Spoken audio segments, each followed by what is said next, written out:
임박했지만 그날은 모릅니다.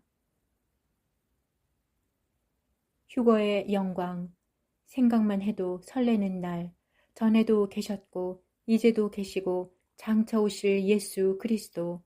그날은 임박했지만 정확한 날은 알 수 없습니다. 바울은 고린도 교회에게 부활의 순서를 써서 보냈습니다. 그는 부활이 3번에 걸쳐 있을 것으로 기록했는데 순서가 그렇다는 것이고 사람의 부활은 2번 있습니다. 첫째 부활과 둘째 부활입니다.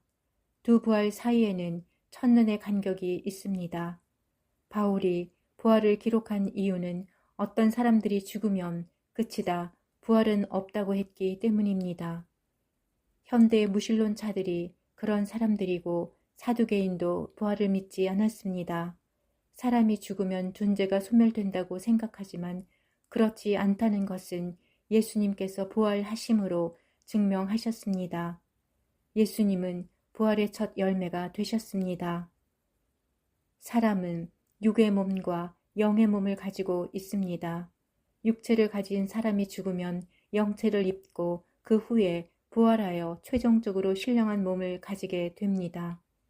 첫사람 아담은 생영이 되었다 함과 같이 마지막 아담은 살려주는 영이 되었나니, 그러나 먼저는 신령한 사람이 아니요 육의 사람이요 그 다음에 신령한 사람이니라. 첫사람 아담은 생영이며 마지막 아담은 살려주는 영입니다. 마지막 아담은 예수 그리스도입니다. 우리가 입은 현재의 육체는 땅에 속한 형체입니다. 부활의 몸은 하늘에 속한 형체입니다. 첫 번째 몸은 육의 몸이라 하고 두 번째 몸을 신령한 몸이라 부릅니다. 육의 몸은 첫째 우주에서 거주 가능하도록 창조된 물질적인 몸입니다. 신령한 몸은 둘째 우주, 즉 새하늘과 새 땅에서 적합하게 재창조된 비물질적 몸입니다. 휴거자의 몸이 변형된다는 것은 신령한 몸으로 재창조된다는 것을 의미합니다. 참으로 설레고 기다려지는 날입니다. 바울이 기록한 부활에는 순서가 있습니다. 아담 안에서 모든 사람이 죽은 것 같이 그리스도 안에서 모든 사람이 삶을 얻으리라. 그러나 각각 자기 차례대로 되리니 1. 먼저는 첫 열매인 그리스도요. 2. 다음에는 그가 강림하실 때에 그리스도에게 속한 자요. 3. 그 후에는 마지막이니 그가 모든 통치와 나라를 아버지 하나님께 바칠 때라. 그가 모든 원수를 그 발 아래 둘 때까지 반드시 왕노릇 하시리니. 4. 맨 나중에 멸망받을 원수는 사망이니라. 1항은 예수 그리스도의 부활입니다. 2000년 전에 성취되었습니다. 부활하신 주님을 10번에 걸쳐 만난 목격자들이 있었고 500여 명이 한꺼번에 보기도 했습니다. 2항은 첫째 부활입니다. 우리에게는 가장 중요한 부활이며 처음 익은 열매들입니다. 첫째 부활의 대상자는 순교자들과 휴거자들로 그리스도께서 공중 강림하실 때 일어납니다. But it is one order, Christ first fruits, that at his coming those who belong to Christ. 그리스도에게 속한 자들이란 특별히 선택받은 사람들입니다. 첫째 부활자들의 영광은 상상을 초월할 것입니다. 이 첫째 부활에 참여하는 자들은 복이 있고 거룩하도다. 그들이 자기 영광과 존귀를 가지고 새 예루살렘 성의 문들을 통하여 입성할 것입니다. 휴거자들에게 왜 이런 영광을 주실까요?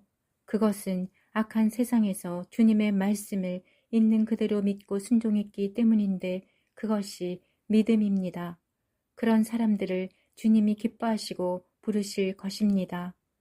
사망은 둘째 부활입니다.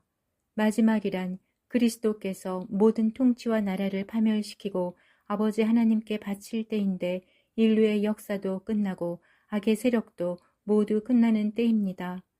그가 모든 원수를 그 발 아래 둘 때까지 반드시 왕노릇 하시리니는 천년 왕국을 상징하고 천년이 끝나면 둘째 부활이 있습니다. 지금 첫째 부활이 일어나도 둘째 부활은 천년 후에나 있으니 첫째 부활이 올 때가 되었습니다. 첫째 부활에서 제외된 성도들이 최후의 심판을 앞두고 두 번째이자 마지막으로 부활할 것입니다. 새 하늘과 새 땅에는 육의 몸을 가진 자들은 들어갈 수 없고 부활한 자들만 들어갈 수 있습니다. 불못에 들어가는 자들도 행위록의 죄질에 따라 부활의 모습이나 선고가 달라질 수 있습니다. 4. 멸망받아야 할 마지막 원수는 죽음입니다. 이것은 부활의 순서가 아니라 죽는 일이 더 이상 없다는 뜻입니다. 죽음이 더 이상 없는 이유는 육체를 가진 사람이 더 이상 존재하지 않기 때문입니다. 인류의 역사가 종료되고 모든 역사 속에 살았던 사람들이 모두 부활할 것입니다. 죽음도 불못에 던져질 것입니다. 사망과 음부도 불못에 던져지니 이것은 둘째 사망 곧 불못이라. 첫째 우주는 둘째 우주에 비하면 그림자에 불과합니다. 본체가 아니라 모형입니다. 더 실제적인 우주는 새 하늘과 새 땅입니다. 두 번째 삶과 두 번째 몸이 더 우월하고 분명한 세계입니다. 우리는 이 상황에서 놀라운 관점을 발견하게 됩니다. 그것은 하나님의 백성으로 인정받은 사람들에게는 하나님께서 더할 나위 없이 놀라운 것들을 준비하셨다는 사실입니다. 반면에 하나님을 거절하고 반역한 사람들에게는 너무 심하다 싶을 정도로 영구적인 형벌이 준비되었습니다. 죄를 뿌린 자는 최악의 때를 거둘 것이고 의의 삶을 뿌린 자는 최고의 시기를 가져올 것입니다. 바울은 셋째 하늘을 보고 온 사람입니다. 그가 고백한 말을 상기해 보십시오. 하나님이 자기를 사랑하는 자들을 위하여 예비하신 모든 것은 눈으로 보지 못하고 귀로 듣지 못하고 사람의 마음으로 생각하지도 못하였다 함과 같으니라. 하나님의 깊은 것들은 감춰져 있지만 요한계시록에서 부분적으로 알려졌습니다. 하나님의 백성들이 소망을 갖게 하기 위함입니다. 그러나 육에 속한 사람은 하나님의 영으로부터 오는 것들을 받아들이지 않습니다. 그들에게는 보이는 세상이 전부처럼 생각하고 두 번째 삶이 있다는 것은 어리석은 일이라 생각합니다. 여러분의 삶이 혹시 힘들고 지칠 때 세상을 보고 실망이 올 때에는 이것으로 소망을 삼으십시오. 세상의 영광은 풀의 꽃과 같고 하나님의 말씀만이 영원합니다. 그날이 우리 문 앞에 가까이 와 있습니다. 너희는 마치 그 주인이 혼인집에서 돌아와 문을 두드리면 곧 열어주려고 기다리는 사람과 같이 되라. 이와 같이 너희도 이 모든 일을 보거든 인자가 가까이 곧 문 앞에 이른 줄 알라. 인터넷에서 많은 시간을 보내지 말고 골방에서 주님과 은밀한 시간을 보내십시오. 선악과처럼 허무하고 자극적인 것들을 찾기보다 생명의 말씀을 읽고 묵상하십시오. 금 대접에 기도의 향을 가득 채우고 등불을 밝히십시오. 지금은 그래야 할 시간입니다. 마라나타.